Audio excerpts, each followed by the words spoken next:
Hello and welcome to the Leaders Council podcast with me, Joshua Jackson. As regular listeners will know, this podcast is all about hearing from those people who get up each day and make this country work, supporting their staff, clients and service users to be the best that they can be. Today I'm joined by Nikki Markham, founder and director of Transferable Skills and Battling On, two organisations that support people to gain confidence, new skills and help with personal development.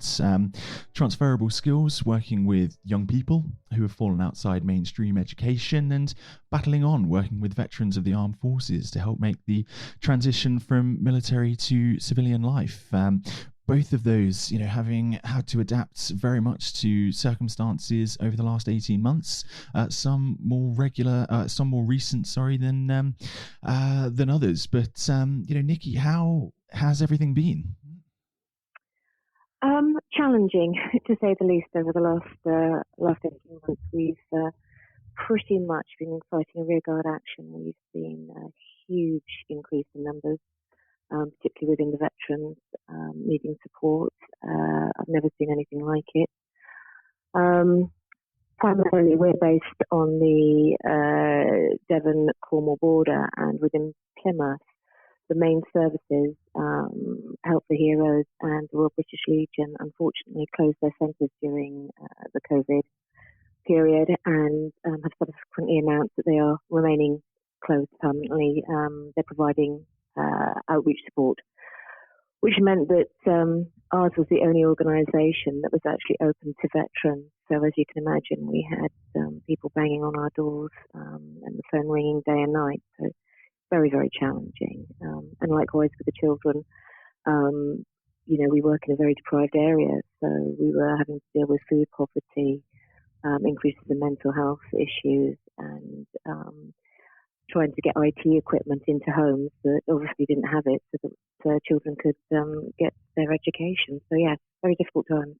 Yeah, I can imagine, especially given what you do, having so much in normal times, sort of face-to-face and in-person work, having to actually sort of stop that and deal with these sort of wider issues must have been very challenging, not only for yourself, but also for those that have sort of come to rely upon you as well. How did your users sort of deal with that? Did they take it well? Were there periods of adaptation? Did you have to sort of change how you sort of reacted? Yes, I mean, we had to completely change what we do. There's a number of challenges, really, because of where we are dealing with both a rural community and an urban community, and that in itself was challenging. So in terms of the veterans, we had a lot of veterans who were very much isolated, struggling, and we had to put befriending groups together very, very quickly. Move a lot of services online. We set up a set of volunteers. So we were phoning veterans on a regular basis, at least twice a week. Sometimes we were phoning them twice a day, depending on their level of need, weekend work.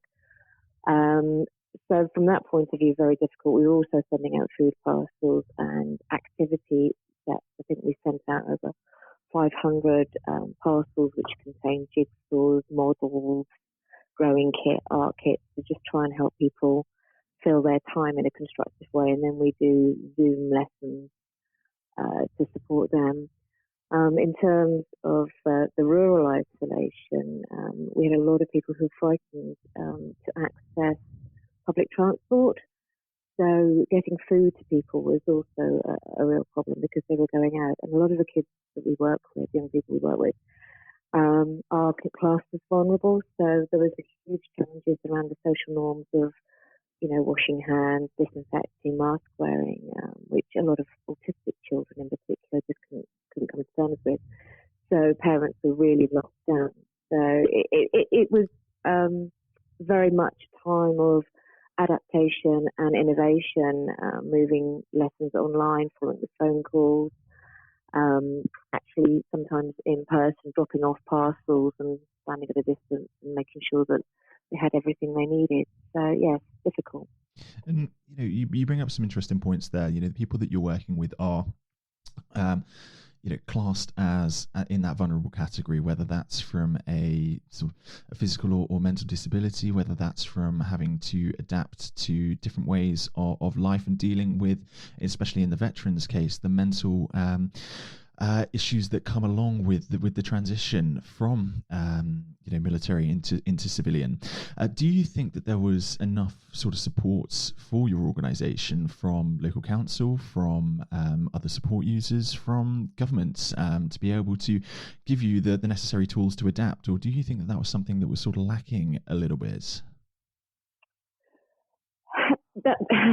That's a sort of double-edged sword, because there was funding. I mean, we did take advantage of the loans because we had to. We had to get more staff in. We had to, obviously get equipment and things like IT equipment we had to purchase to get out to individuals. So there was some help, but in terms of the armed forces and particularly veterans, woefully lacking. Even now, it's quite interesting what's happening. I mean, the government, under the new sort of funding they announced, was 2.7 through Op Courage, and another 5 million that they want to put into the armed forces sort of mental health teams. But to give you an example, we have a TILS team, which is the mental health side of the NHS, operating in Plymouth. So they've got some absolutely fantastic practitioners who I can't speak highly enough of. But unbelievably, they don't have a centre or a office to work out of. They're transient.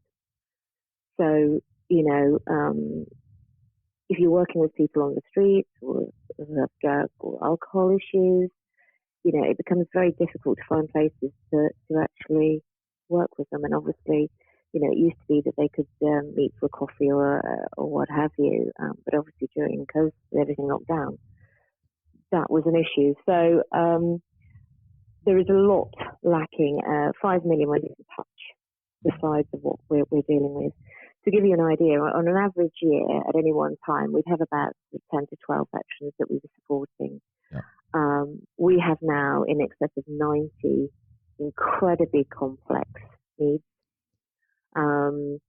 Drugs, alcohol, homelessness, domestic violence, coming through probation, suicidal, self-harmers.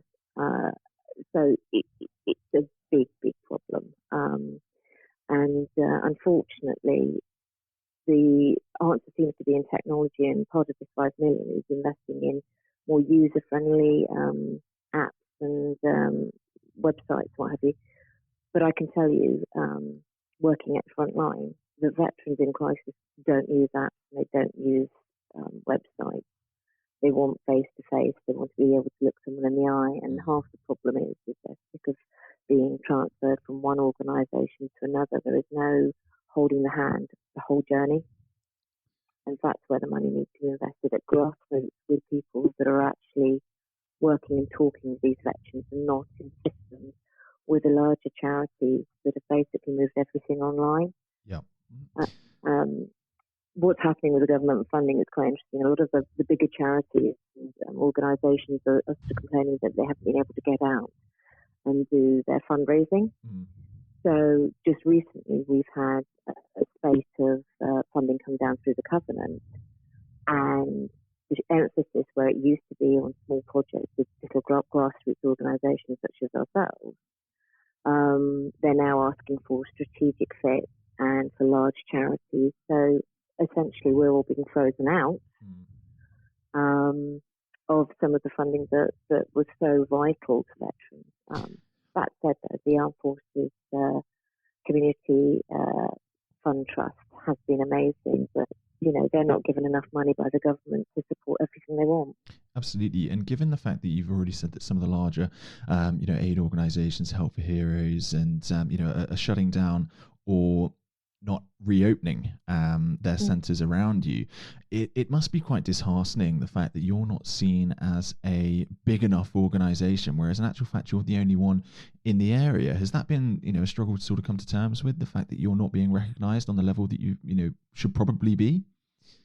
I think it's a strange one, because locally within the Southwest, and indeed up in London. We are recognised. We've won multiple awards for our work. We even won the National COVID Heroes Award for the work we did during the COVID lockdown in our distribution of services to the vulnerable. The big problem is the way we're structured. We're a community interest company rather than a charity. We specifically did that because we wanted the armed forces community to have input as members, rather than adopt a trustees, and then trustees men down approach. Yeah. We wanted it to be a bottom up approach, and also we want to be able to sort of go for contracts and be able to tender for work, so that that draws in funding, so that we can actually support the bits that don't get funding, as it were, the befriending groups and that sort of thing. So our structure is such that we're trying to be sustainable, but it also precludes us from a lot of grants, which is, incredibly frustrating. It's always disappointing when it just comes down to a matter of sort of semantics in many ways, when it comes to accessing these funding and what is sort of closed off for the charity area. So I completely understand the level there, that there sometimes does need to be a bit more of a broad brush, especially when there's such wider things going on and, other organizations are shutting down around you. What would have made sense when you initially set up now, unfortunately, is holding you back from being able to support people. And, as you say, you've gone up to around 90, veterans that you're working with. Then is there a reason for that other than just other, services being sort of withdrawn, or is it something sort of more recent that's been going on? A number of things. Obviously, COVID had a huge impact. A lot of people with mental health issues are very good at keeping busy, not thinking about things. But when you're locked away in a room, these things start to close in on you. So there's that. Obviously, people have been made redundant. People have been furloughed. So a combination of money worries and, how it affects the sort of home dynamics and, the sort of wage packet at the end of the day, if it's severely reduced, people are having to make really difficult decisions about heating, whether they can eat or whether they can feed their kids or what have you. And again, that puts an awful lot of pressure on mental health. Obviously, recent events in Afghanistan haven't helped. But again, I'm slightly sort of vexed by that, because whilst there is an understanding that, people from Afghanistan will be affected by recent events, that is true, but it's also triggered a lot of poor mental health amongst other veterans who also feel that their suffering hasn't been recognised. I mean, we have a lot of guys who've done a number of tours in Northern Ireland, and obviously you've had the recent prosecution of soldiers, and there is a lot of anger around that, and of course with Afghanistan, there's sort of cascade effect where they start bouncing off each other when they're to each other, and it affects the whole armed forces community. So it's not just the Afghan vets that are affected by this; it's right across the board. And that's, a really interesting point, isn't it? That when these things do happen, it brings back, bad memories, puts people into a mental state where they think that actually they're being sort of potentially blamed for, things that are outside of their control. And when you look at these court cases, as you say, from Northern Ireland and Ireland that have been going on, it isn't good for looking back and people assessing their history. I can imagine that really has given, a lot of people pause for thought, and, the support then isn't there to help people deal with these things, especially while services are closed. And it is very much unfortunate timing. But, if you were sort of in an ideal world, what would you be doing more of in this instance to help support people, or what would you change? Well, we'd have to start looking at how we address mental health. The government's brought in this concept of social prescribing, which is great, but we've been doing green space, nature-based interventions way before the curve. I came across this type of therapy when I was working in Sweden. So we've been delivering it since 2011, and I've had to be sort of providing that through grants. Now the government's brought in this, you know, prescribers, social prescribers, but they're not backing up with funding. So what they're trying to do is move the onus from the NHS and the counselling systems out into the wider community, the third sector, but they're not following it up with funding. So to give you an example of how short-sighted this is, a counsellor will charge anywhere between £60 and £80 per hour, and let's be, honest, they probably see about 6 clients a day because obviously they have to write up their notes. We can actually work with 10 to 12 people for half a day and see significant improvement, but we've got no funding. So with minimal investment, we could move a lot of people with mild to moderate mental health issues off government, off the NHS waiting list and counselling waiting list. But it needs to be backed up. Strategy needs to be thought through far more clearly. So I think we need to look at alternative ways of utilising the skills that are held within the third sector. I think we need to look at investing more in alternative approaches to supporting people, because quite often people are driven into poor states of mental health by sort of external factors, housing, food, poverty, jobs. So it's not a quick fix, but if we're going to work with people with mental health, what we do here is we actually assign one person with a mentor, and their journey is from start to finish. So we help them with the housing, we help them with their benefits, using other organisations because that's where their skill sets are, but we take ownership of that individual until we successfully transition them into a place or a job or what have you where they're comfortable, safe and secure. So we need to look at different methodologies rather than to pinpoint people through the system, because we get to see the same faces over and over again when that becomes apparent that it's not working. It's the same story over and over again, isn't it, when things go down the sort of bureaucratic route, that there does need to be changes, funding needs to be there, and these programs do need to be expanded and actually followed through upon. You can see it across the care sector, both for people that are working with the elderly, those that are working with youth, and now again with veterans, that actually there seems to be a bit of a governmental disconnect in many respects from what it's actually like on the ground for effective help and effective organisations to what the government is actually able to do with their own sort of council-led users. And it is something that is going to take a radical shake-up, but I think there's going to be a lot of sort of pushback of giving funding to private organisations, as there sort of always is in these respects. But it's good to hear from you as somebody that runs a number of organisations, different skill sets, and has a huge amount of experience across this sector of what you think that the changes do need to be. But sort of Nikki, looking at yourself a little bit more, you've recently been awarded an MBE. A fantastic leader across a number of organisations, as I say, and what would be your particular sort of leadership style throughout this period? Would you say that you've had to change? Would you say that you've grown as a person, or would you say that you've had sort of the skills already within what you do to be able to have sort of found the last 18 months and the challenges that have come with it to be well within your remit?